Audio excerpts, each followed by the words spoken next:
Olá, tudo bem com você? Está começando mais um Hit Informa e no programa de hoje um bate-papo super bacana sobre como as relações familiares podem interferir na obesidade. E na nossa cozinha fit tem um hambúrguer que até vegetariano pode comer e também tem um brigadeirão do bem super fácil de fazer. E você aí é sedentário, tá com preguiça de começar a se mexer? Fique ligado no nosso Momento Fitness. E o Hit Informa está no ar.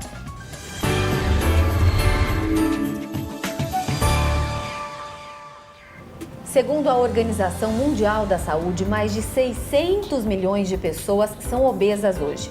E olha só, a situação é ainda mais preocupante porque 1 em cada 5 indivíduos terá o problema em 2025. E as causas de excesso de peso podem ser muitas, né? E hoje a gente vai falar sobre as relações familiares que podem provocar a obesidade.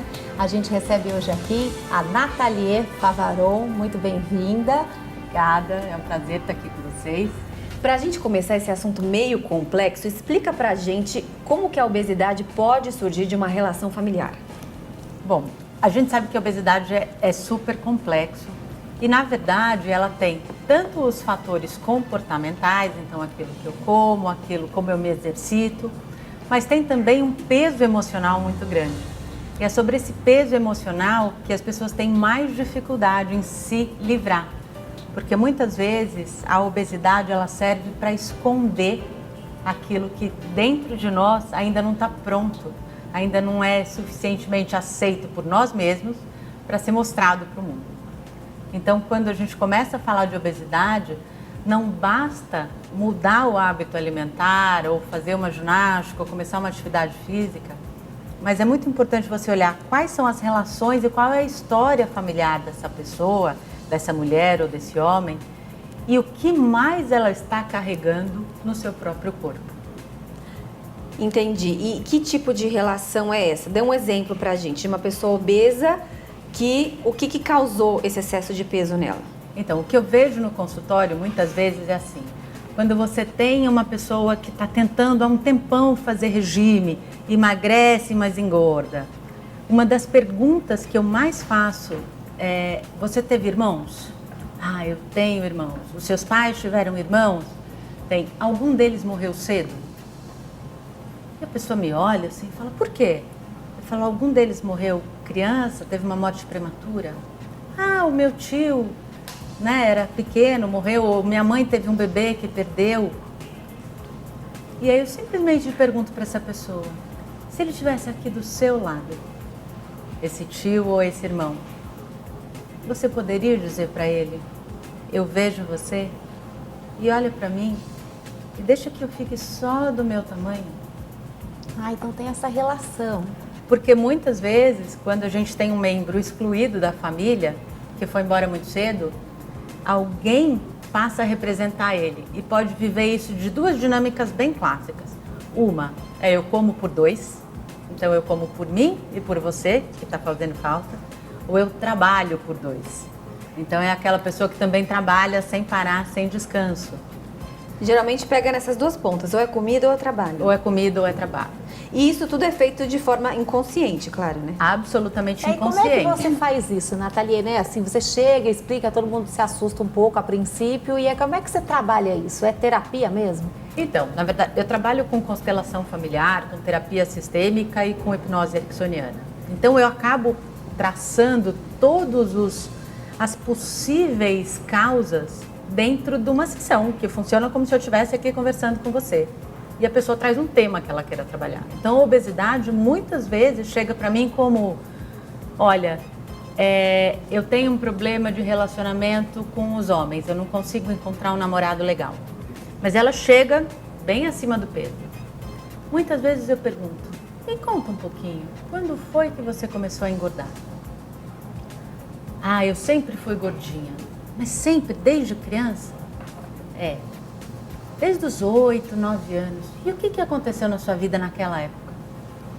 E muitas vezes, naturalmente, ela também traz casos de abuso, que são muito naturais, que escondem a obesidade dentro desses traumas. Porque o abuso é um trauma, às vezes não precisa ser um abuso completo, basta aquilo que hoje a gente chama de bullying, para que uma mulher ou um homem se envergonhem do próprio corpo e façam de tudo para se proteger, inclusive ter 10, 15 quilos acima do peso. Esse é um trabalho de terapia, é demorado?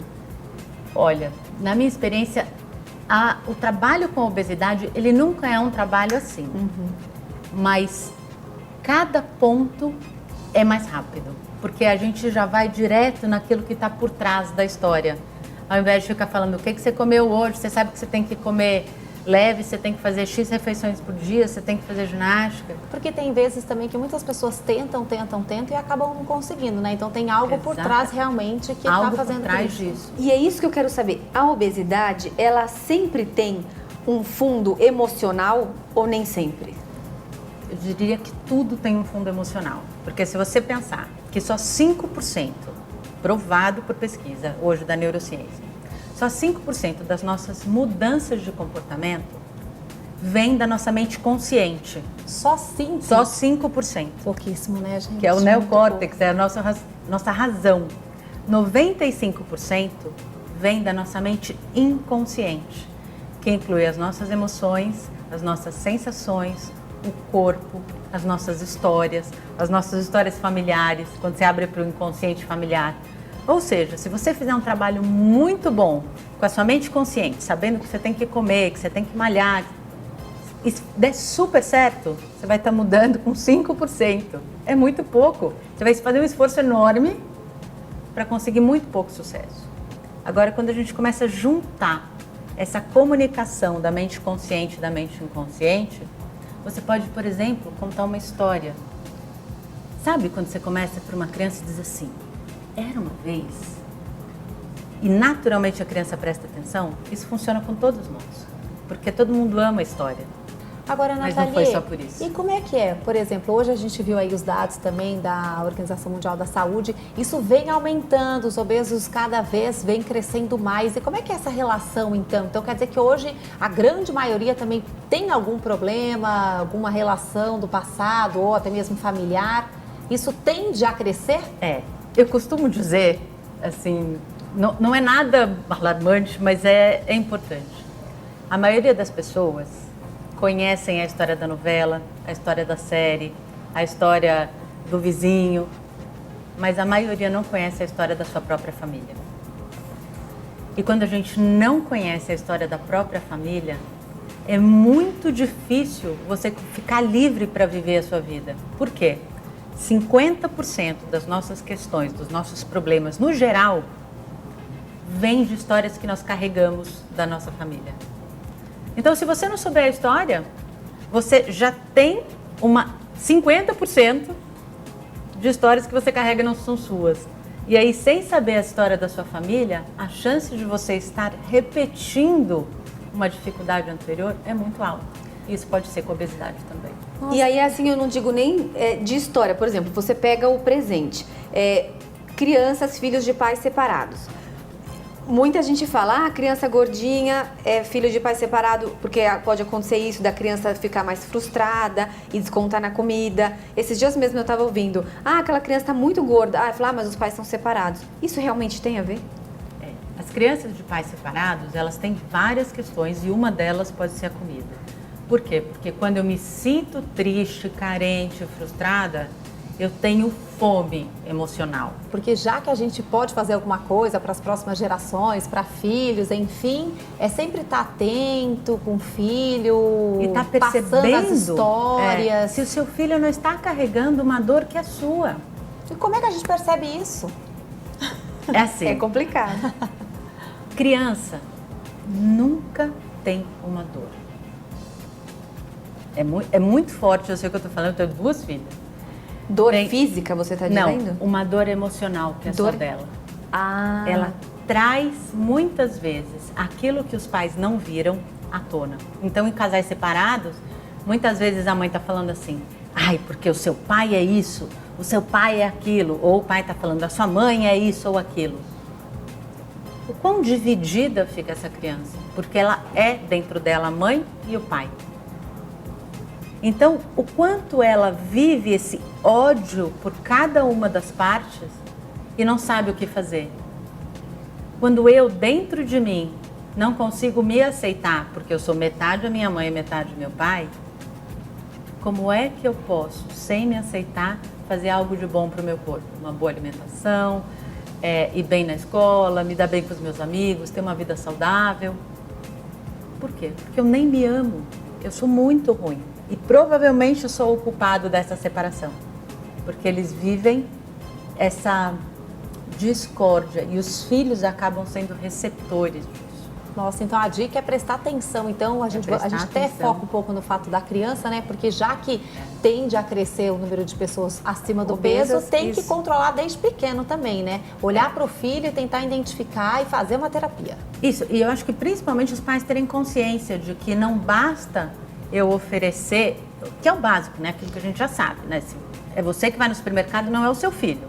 Então você vai lá e compra aquilo que você quer que o seu filho coma e coma aquilo que você quer que o seu filho coma.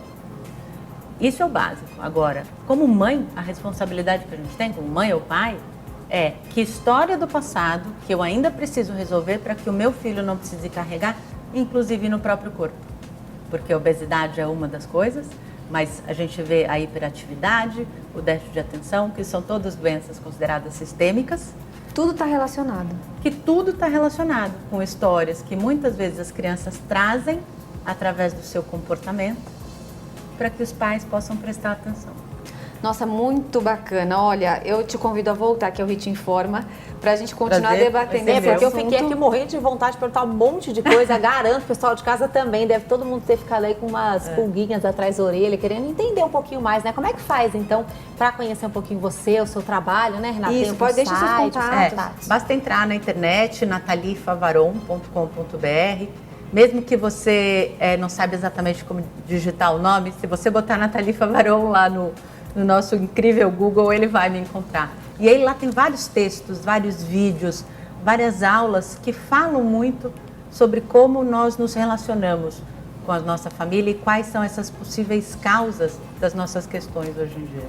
Tá certo, eu vou lá procurar. Eu também, porque eu fiquei curiosa e gostei também da sua atitude de disponibilizar um pouco esse material, porque é algo tão assim diferente e que interessa a todo mundo. E que as pessoas não sabem e pelo menos e que faz assim parte da nossa vida diária, né? Família é para sempre. Não existe ex-mãe, nem ex-pai, nem ex-filho. É para sempre. E quanto antes cuidar, melhor, né?